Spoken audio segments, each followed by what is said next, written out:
BBC Radio 5 Live. Rachel Burden and Rick Edwards are my favourites. I love 5 Live. It's a great mix of news and sport. Oh, what a brilliant goal! The voice of the UK. Naga Munchetti. BBC Radio 5 Live.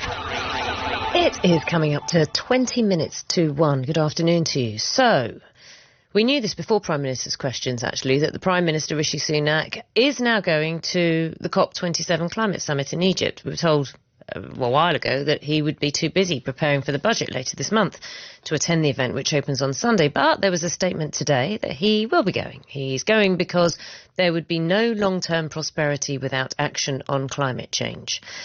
His original decision had been strongly criticised by opposition MPs and many environmental groups.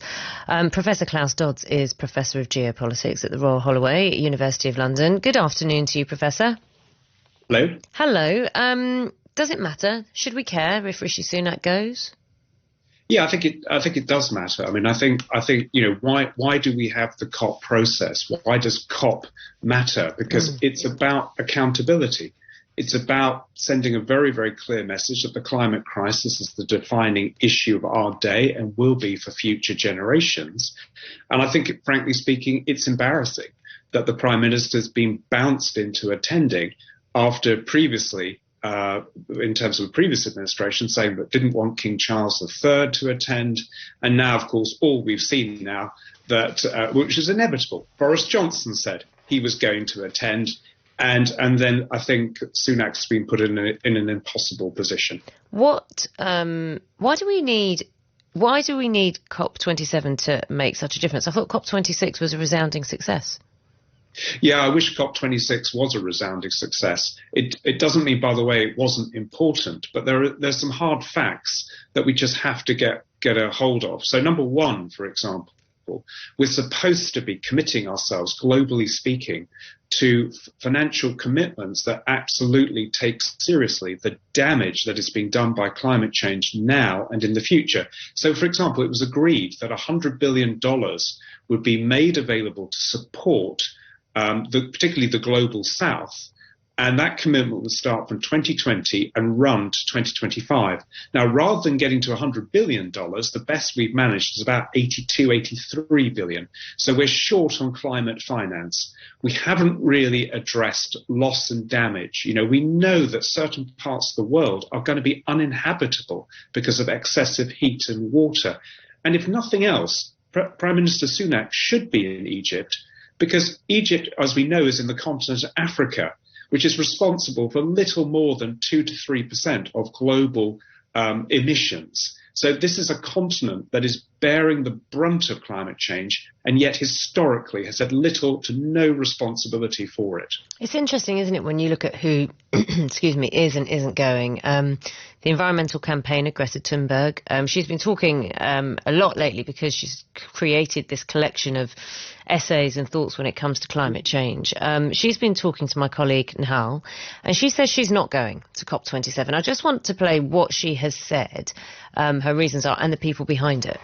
They're more or less designed in a way which allows and even encourages countries and nations and world leaders to cheat and use other loopholes in these schemes to benefit themselves by excluding large parts of emissions, by using baseline manipulation, by excluding historical emissions and etc., not focusing on the global aspect of justice and so on.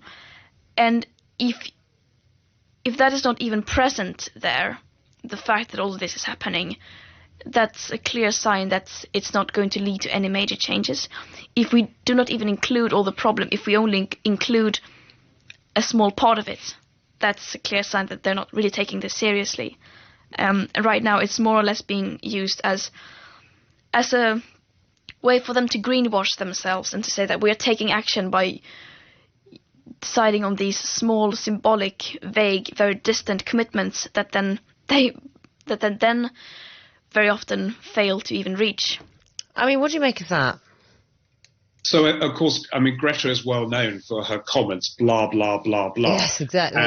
And I think she's absolutely right about two things. Number one, COP27, if it hasn't already done it, and it should have done it, absolutely will foreground, I think, climate justice. So we can't talk about climate change without talking about just transitions. You can't pretend that we're all in it together when that's patently not true, and that some countries, some communities, some individuals will have far greater capacity to adapt and mitigate than others. So I think that's the first point.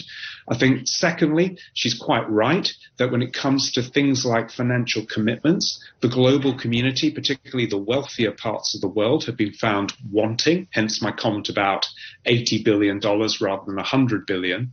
And I think, thirdly, we absolutely have to be clear that there's a kind of carbon colonialism going on here, where we kind of outsource carbon, or we somehow try to pretend it's somebody else's responsibility rather than our own. And when I mean our own, I mean primarily the key contributors to this problem, which is Europe and North America historically, but increasingly, of course, China and India and Russia.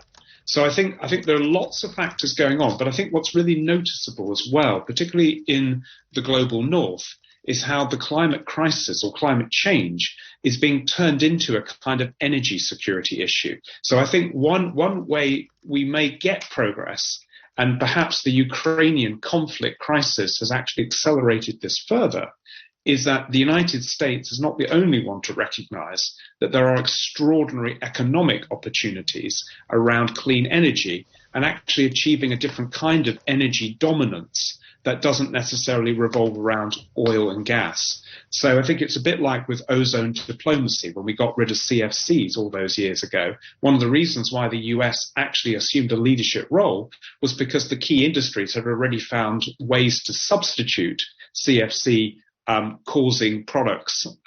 So I think there's another interesting element to all of this, which is like a transition in the way in which this issue is being framed.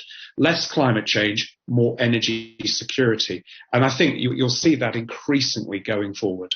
It's been really interesting talking to you. Thank you. Professor Klaus Dodds, Professor of Geopolitics at the Royal Holloway University of London. Of course, COP27, the summit, begins this weekend. It opens on Sunday. It opens on Sunday. It opens on Sunday. It opens on Sunday. It opens on Sunday.